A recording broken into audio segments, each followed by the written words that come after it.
اعوذ باللہ من الشیطان الرجیم بسم اللہ الرحمن الرحیم۔ سورہ یونس کی چند آیتیں پڑھ رہا ہوں۔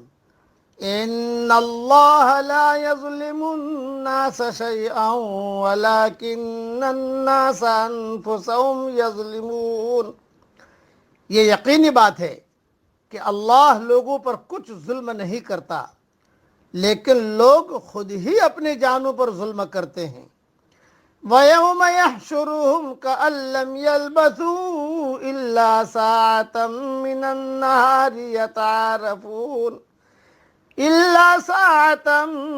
النَّهَارِ يَتَعَارَفُونَ بَيْنَهُمْ۔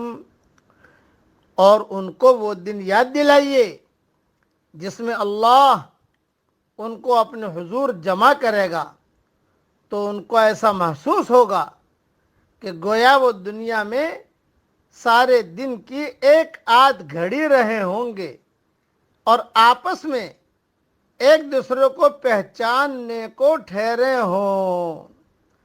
قد خسر الذین کذبوا بلقاء اللہ وما كانوا مہتدین۔ واقعی خسارے میں پڑے وہ لوگ جنہوں نے اللہ کے پاس جانے کو جھٹلایا اور وہ ہدایت پانے والے نہ تھے۔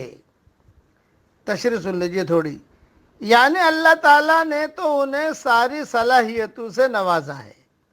آنکھیں بھی دی ہیں جن سے دیکھ سکتے ہیں، کان دیے ہیں جن سے سن سکتے ہیں، عقل و بصیرت دی ہے جن سے حق اور باطل اور جھوٹ اور سچ کے درمیان تمیز کر سکتے ہیں، لیکن اگر ان صلاحیتوں کا صحیح استعمال کر کے وہ حق کا راستہ نہیں اپناتے تو پھر یہ خود ہی اپنے آپ پر ظلم کر رہے ہیں۔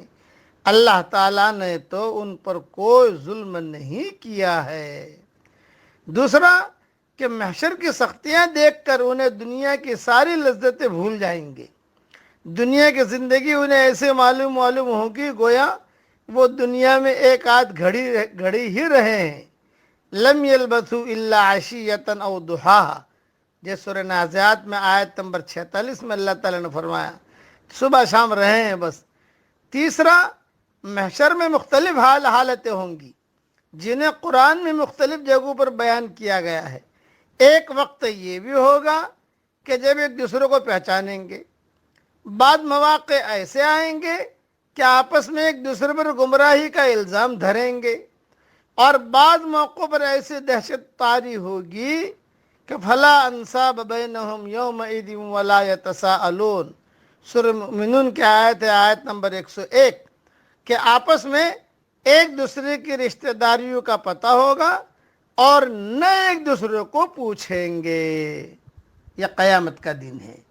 اس لیے اللہ کسی پر ظلم نہیں کرتا، بلکہ بندہ خود اپنے پر ظلم کرتا ہے۔ اللہ نے عقل دی ہے، آسمان کو دیکھ کر اللہ کو پہچان، زمین کو دیکھ کر اللہ کو پہچان، ہواؤں کو دیکھ کر اللہ کو پہچان، سمندروں کو دیکھ کر اللہ کو پہچان، چرند پرند جو ہے سب ان کو دیکھ کر اللہ کو پہچان۔